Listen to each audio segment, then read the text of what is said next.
बातमी आहे पंतप्रधान नरेंद्र मोदी यांच्या पोलंड दौऱ्यासंदर्भातील। पंतप्रधान नरेंद्र मोदी हे पोलंडमध्ये आहेत आणि पोलंडमध्ये त्यांनी महाराष्ट्राच्या स्मृती जागवलेल्या आहेत। पंतप्रधान नरेंद्र मोदी यांच्याकडून वॉर्सा येथील राजश्री शाहू महाराज यांच्या स्मारकाला अभिवादन देखील करण्यात आलेले आहे।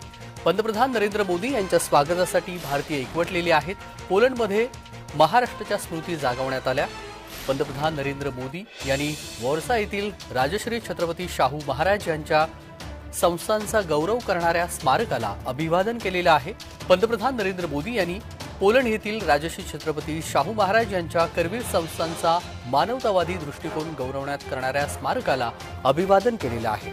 आणि हे स्मारक म्हणजे दुसऱ्या महाराष्ट्र युद्धादरम्यान पोलंडमधील निर्वासित नागरिकांना कोल्हापूर जवळील वळीवडे गावामध्ये करवीर संस्थांनी दिलेल्या सुरक्षित आश्रयाची सहृदय स्मृती आहे।